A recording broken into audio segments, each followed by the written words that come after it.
right, getting started. We're doing chapter 9 of Rilla of Ingleside. Woohoo! I have a text. Who's this text from? Okay. Pest control place. Cool.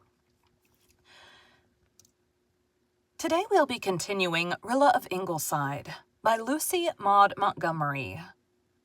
Chapter 9. Doc has a misadventure. The war will not be over before next spring now, said Dr. Blythe, when it became apparent that the long battle of the Aisnes had resulted in a stalemate. Rilla was murmuring, "Knit 4, purl 1, under her breath, and rocking the baby's cradle with one foot. Morgan disapproved of cradles for babies, but Susan did not, and it was worthwhile to make some slight sacrifice of principle to keep Susan in good humor. She laid down her knitting for a moment and said, "Oh, how can we bear it so long?" Then picked up her sock and went on. The Rilla of 2 months before would have rushed off to Rainbow Valley and cried. That should have been Rilla. "Oh, how can we bear it so long?" Then picked up her sock and went on. The Rilla of 2 months before would have rushed off to Rainbow Valley and cried. Miss Oliver sighed, and Mrs. Blythe clasped her hands for a moment. Then Susan said briskly, "Well, we must just gird up our loins and pitch in. Business as usual is England's motto, they tell me, Mrs. Doctor dear, and I've taken it for mine, not thinking I could easily find a better. I shall make the same kind of pudding today I always make on Saturday. It is a good deal of trouble to make, and that is well, for it will employ my thoughts. I will remember that Kitchener's at the helm and Joffer's doing very well for a Frenchman. I shall get that box of cake off to little Jem and finish that pair of socks today likewise. A sock a day is my allowance. Old Mrs. Albert Mead of Harborhead manages a pair and a half a day, but she has nothing to do but knit. You know, Mrs. Doctor dear, she's been bedrid for years, and she's been worrying terrible because she was no good to anybody and a dreadful expense, and yet could not die and be out of the way.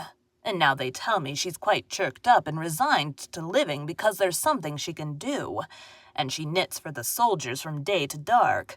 Even Cousin Sophia has taken to knitting, Mrs. Doctor dear, and it is a good thing, for she cannot think of quite so many doleful speeches to make when her hands are busy with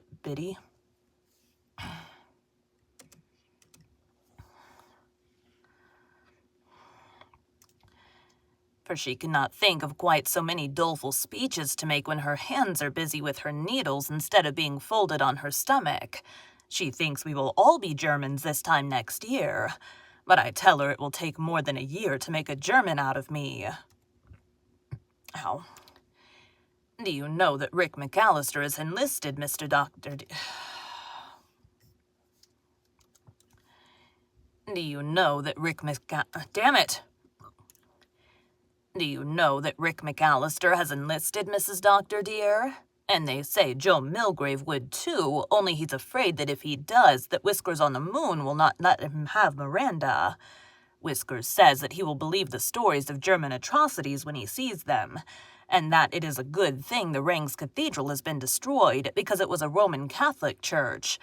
Now, I'm not a Roman Catholic, Mrs. Doctor dear, being born and bred a good Presbyterian and meaning to live and die one, but I maintain that the Catholics have as good a right to their churches as we have to ours, and that the Huns had no kind of business to destroy them. Just think, Mrs. Doctor dear, concluded Susan pathetically, how we would feel if a German shell knocked down the spire of our church here in the glen, and I'm sure it is every bit as bad to think of Rangs Cathedral being hammered to pieces. And meanwhile, everywhere the lads of the world, rich and poor, low and high, white and brown, were following the piper's call. Even Billy Andrews's boy is going, and Jane's only son, and Diana's little Jack, said Mrs. Blythe. Priscilla's son is gone from Japan, and Stella's from Vancouver, and both the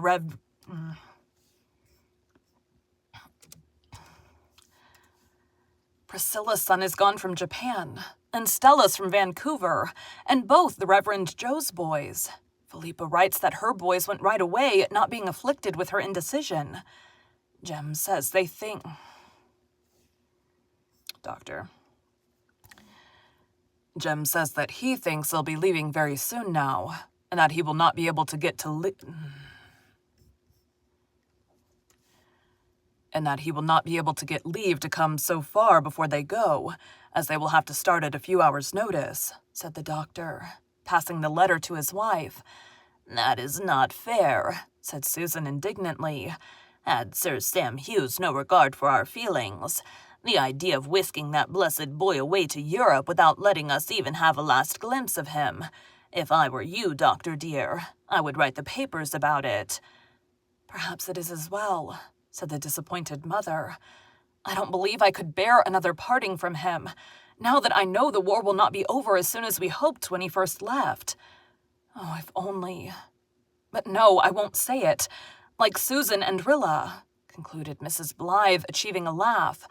I am determined to be a heroine.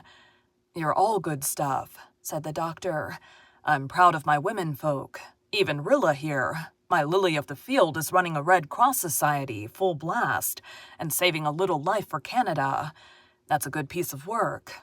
Rilla, daughter of Anne, what are you going to call your war baby? I am waiting to hear from Jim Anderson, said Rilla. He may want to name his own child. But as the autumn weeks went by, no word came from Jim Anderson, who had never been heard from since he sailed from Halifax, and to whom the fate of wife and child seemed a matter of indifference. Eventually, Rilla decided to call the baby James, and Susan opined that Kitchener should be Eventually, Rilla decided to call the baby James, and Susan opined that Kitchener should be added there too. So James Kitchener Anderson became the possessor of a name somewhat more imposing than himself. The Ingleside family promptly shortened it to Jims, but Susan obstinately called him Little Kitchener and nothing else.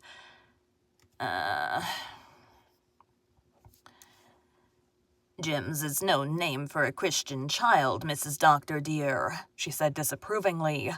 Cousin Sophia says it is too flippant, and for once I consider she utters sense, though I would not please her by openly agreeing with her.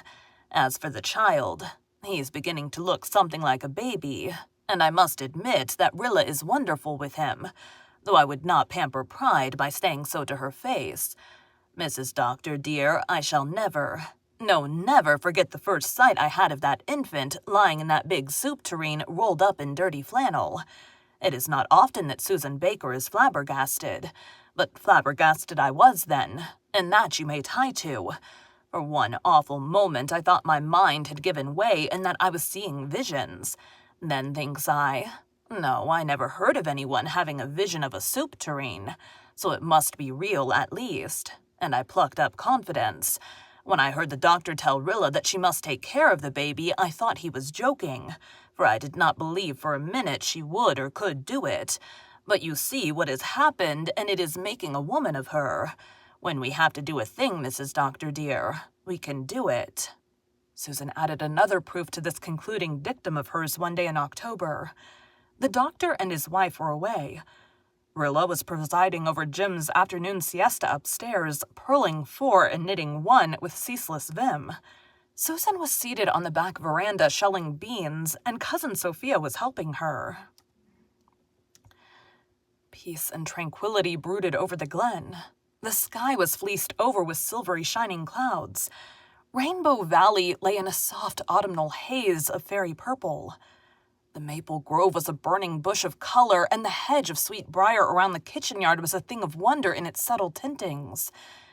It did not seem that strife could be in the world, and Susan's faithful heart was lulled into a brief forgetfulness, although she had lain awake most of the preceding night thinking of little Jim far out on the Atlantic, where the great fleet was carrying Canada's first army across the ocean. Even Cousin Sophia looked less melancholy than usual, and admitted that there was not much fault to be found in the day, although there was no doubt it was a weather breeder and there would be an awful storm on its heels.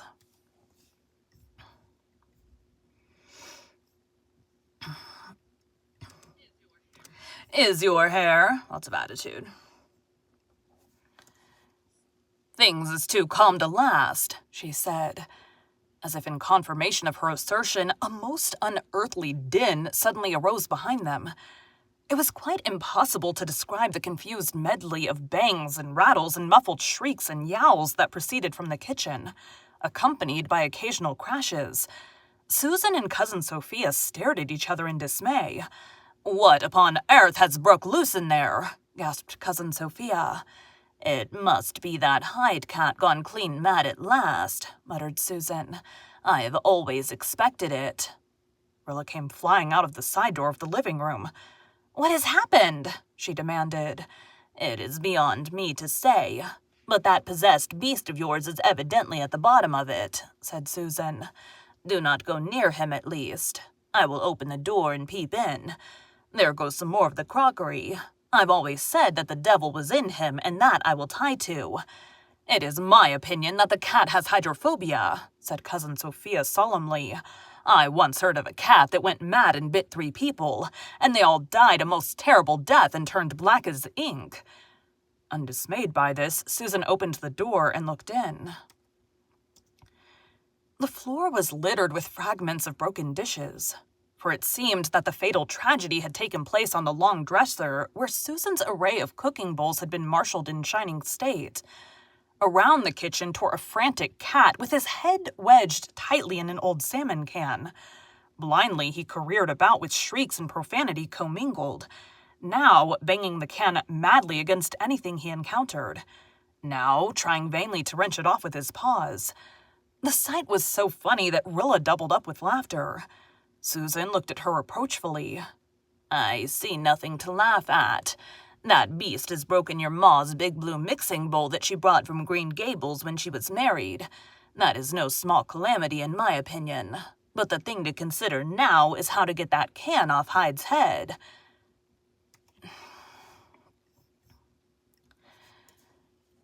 "Don't you dast go touching it," exclaimed Cousin Sophia, galvanized into animation.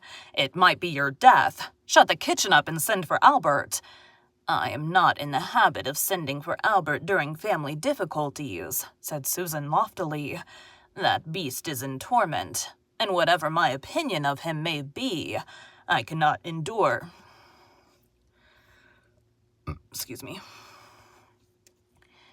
I cannot endure to see him suffering pain. You keep away, Rilla, for little Kitchener's sake, and I will see what I can do." Susan stalked undauntedly into the kitchen, seized an old storm coat of the doctor's, and after a wild pursuit, and several fruitless